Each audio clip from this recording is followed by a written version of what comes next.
I came across this article that was talking about Gen Z and how they're parenting, and I was like, I got to do a video on this. So that's what we're going to do. I'm going to read the article titled "The Parenting Trend Gen Z is Leaving Behind."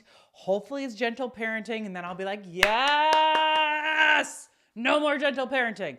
Let's find out, because I haven't read the article yet. So here we go. Research shows Gen Z parents are embracing hybrid parenting styles with a goal of preparing their kids for the real world. Okay, let's see. Why have we not got the memo yet? Like authoritative parenting styles, parent using high expectations within the context of the warm and fuzzies, and that's going to lead to the most positive developmental outcomes. We don't need hybrid parenting styles. Okay. With each generation, parenting styles seem to undergo some sort of transformation. Gen X parents, who are often considered the first latchkey kids, focused on involved parenting, or in extreme cases, helicopter or stealth parenting, while 3 out of 4 Gen Y, or millennial parents, focus on gentle parenting. So what I hear from that first paragraph is that we have the Gen X parents to blame for helicopter parents and why we are all so burned out because we're trying to do everything. And then it's my generation, the millennials, that we need to blame for gentle parenting. No more helicopter parenting, no more gentle parenting, authoritative parenting, people. Let's go. Meanwhile, new research indicates that Gen Z parents are moving away from the approaches of their parents and grandparents and creating their own hybrid parenting style. They're focusing on cycle breaking and cause and effect parenting, or a hybrid parenting style depending on the situation. In fact, only about 38% of Gen Z parents with kids aged 0 to 6 years old use gentle parenting, according to a survey conducted by Kiddie Academy. What the hell is cycle breaking and cause and effect parenting? What? Let's find out. And did you hear that all? 38% of Gen Z use gentle parenting. Let's get that number down to 0. 0. That's what we want. Okay, here we go. The vast majority, or 4 out of 5 parents polled, agree that there's no one-size-fits-all approach when it comes to parenting, says Casey Miller, CEO of Kiddie Academy. Most Gen Z parents, he says, aim for a hybrid approach that blends an average of 3 different parenting styles.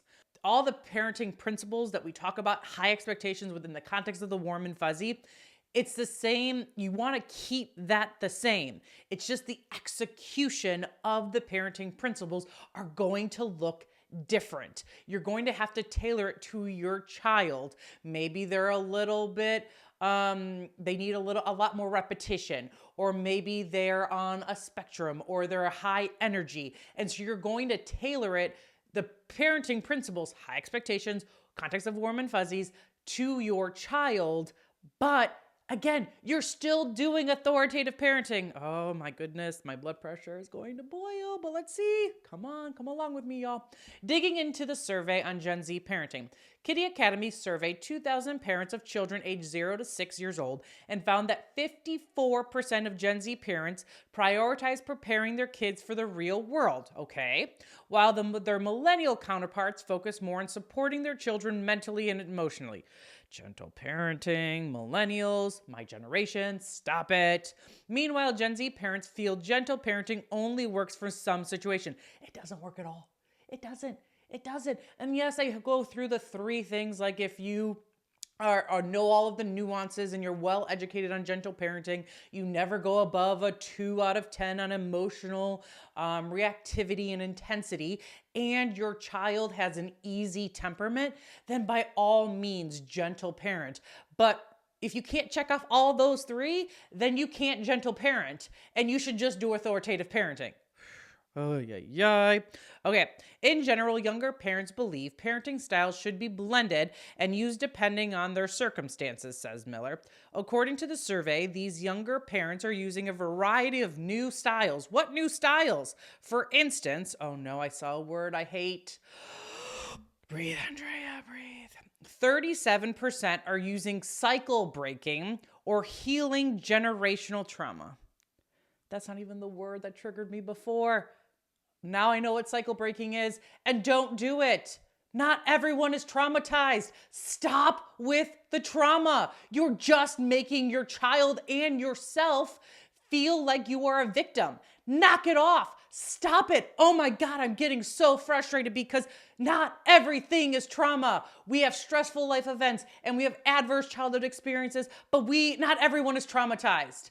Stop it. Oh, here's the one that set me off, but I don't know.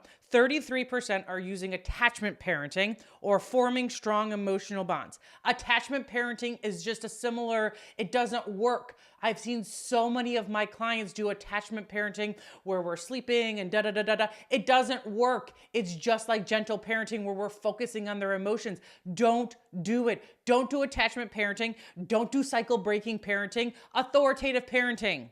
31% are prioritizing cause and effect or real world consequences. Okay, that sounds like FAFO parenting or natural consequences. So I can get behind prioritizing cause and effect. 20% are using child-led parenting. Why are we letting our children guide their parenting? Stop it. All three of these four, get rid of them. Throw them in the trash. This is not okay. Authoritative parenting. Why do we keep going away from it? Come back to it. That's how we're going to build adaptable youth. Oh my God, I'm going to lose my mind on this article. Our survey also asked parents how they might manage real life situations, such as if their child threw a tantrum in the car, says Miller. 42% of parents would pull the car over until their child calmed down, while 40% would wait until they returned home to provide consequences, and 34% would take their toys away from the remainder of the car ride. These reactions blend the cause and effect parenting emphasis with a traditional authoritative parenting style for a hybrid approach. Yes, authoritative parenting style. So if my kids are throwing a temper tantrum in the car, I'm probably going to pull it over. I'm going to give them a consequence immediately, tell them that behavior is not okay, and then I'm going to give them the consequence if I can give them the consequence, and then we're going to go home, and then we're going to pretend that it didn't, or not pretend that it didn't happen, but we're going to move on. Immediate consequences is what we need. Overall, Miller says that the shift away from gentle parenting is part of a larger trend of blending parenting styles and focusing on each individual child. Yes, hallelujah. Move away from gentle parenting, but don't do 3 of the 4 that have already been talked about in this article. Authoritative parenting. 7 in 10 parents are choosing parenting styles based on what their child needs, as opposed to the 23% who are trying to make their preferred style work regardless of their child's personality, says Miller. Where gentle parenting might be lacking. Gentle parenting emphasizes empathy and respectful communication without harsh punishment, explains Cynthia Vehar, PhD, LPC, Program Director and Associate Professor of Clinical Mental Health Counseling at Lebanon Valley College. The shift of Gen Z parents away from gentle parenting suggests less pressure to adhere to a single brand of parenting or to pursue labels. Instead of chasing these types of labels, parents might instead focus on what kinds of behavior is the most or least ideal in their household, says Dr. Vehar. Just authoritative parenting, people. High expectations within the context of the warm and fuzzies. It'll do wonders for you. Gentle parenting also may be unappealing because it can require a lot of emotional labor from the parent, says Lexi Berard, MAMFT, a psychotherapist with life after birth. To be effective, parents must have high emotional intelligence and strong emotional regulation skills, she says. In fact, one study found that more than 1/3 of gentle parents report burnout. I've been saying this forever, so clap, clap, clap. High five, Lexi. Love it. Thank you. Gentle parenting is really hard, and some parents are finding themselves frustrated, as Berard. A big misconception about this parenting style is that by acknowledging the feeling, you can avoid tantrums. This isn't true. No parenting style completely avoids tantrums. It's about how you respond as how the parent responds. They're just getting frustrated because it's such a big swing from how we were parented. It's such a big swing. So we need to go back to the middle where it's not such a big learning curve and we already have kind of a basis for it, and it leads to the best developmental outcomes. There we go. Gentle parenting also asks you to be present with the tantrum, acknowledge the feeling, and wait for it to pass, she says. I think many parents are drawn to other styles that tell them it's okay to not sit in difficult, uncomfortable feelings and don't shame them for getting frustrated with their children. Children are frustrating. It's going to happen. And just move on. It's the whole idea that like all feelings are valid, but not all behaviors are welcome. That's what we need to get into. Oh boy. Cycle breaking versus hybrid parenting. When parents take a hybrid approach to parenting, they often incorporate several different parenting styles in order to create their own unique version of parenting. At its core, hybrid parenting involves considering your family's goals and values. I can get behind that, as well as your temperament and your child's temperament, and parenting in a way that makes sense for you and your child. I get it. Okay, I can get behind that. Hybrid parenting looks like holding two things at once, explains Emily Gernota, PsyD, PMHC, a licensed clinical psychologist, certified perinatal mental health specialist, and owner of Phoenix Health. It's considering your child's feelings while holding your boundaries. I can get behind that. For example, let's say your child is screaming because they want more screen time. A permissive approach would be to give in and allow them to have more screen time, says Dr. Gernota. A hybrid approach acknowledges the feeling but also maintains the boundary. Why are we calling this a hybrid approach? It's authoritative parenting. We're acknowledging, we're validating, there's the warm and fuzzies, but we're maintaining the boundary. It's not hybrid parenting. Why do we keep changing the name of authoritative parenting? Just use authoritative parenting. That's all we need to do.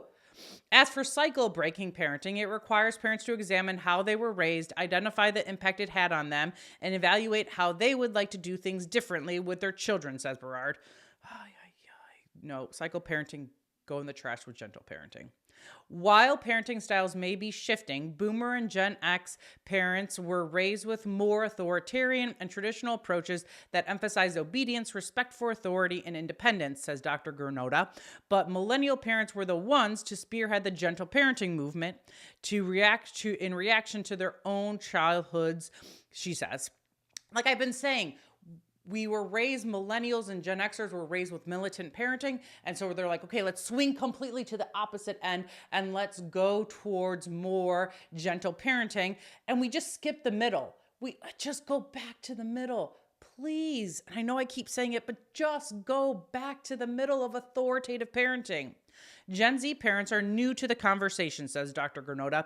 They grew up seeing millennial parents document their struggles with burnout, and they want to find a place in the middle. The place in the middle is authoritative parenting. Why is that not being used? What seems to be losing favor among younger parents is the notion that you need to stick to only one parenting philosophy. The idea that you have to be gentle 100% of the time is being replaced by a flexible hybrid approach. It's not hybrid. Stop calling it hybrid. Dr. Gernota also says that this shift is not necessarily a rejection of gentle parenting, but an evolution of it. No, reject gentle parenting. Get rid of it.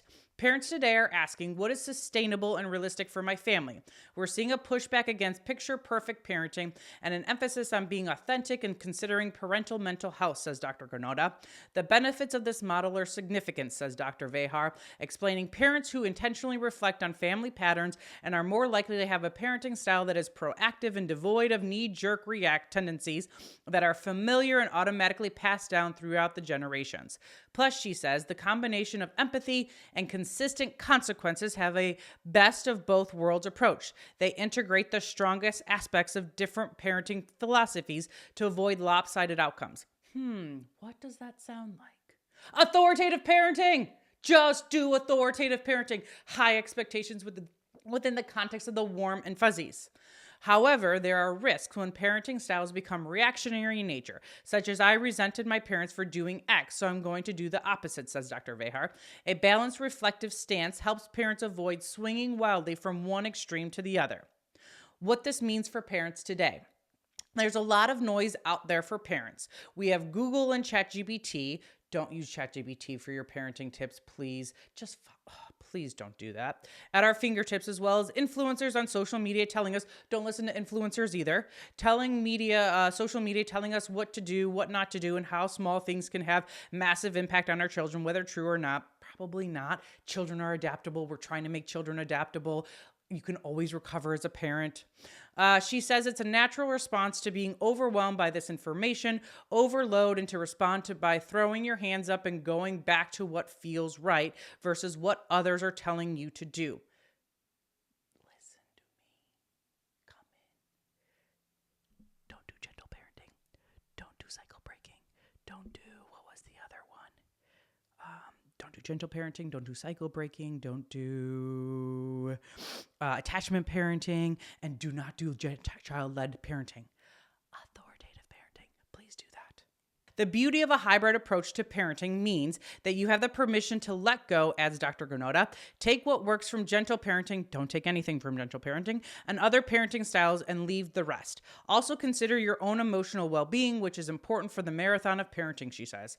It's more sustainable for parents long-term, says Dr. Granota. It's also clearer for children as they are being given boundaries, and it's authentic. It allows parents to be human without trying to be perfect all of the time. Listen.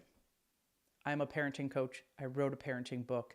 I have a PhD in clinical child psychology. I'm not a perfect parent.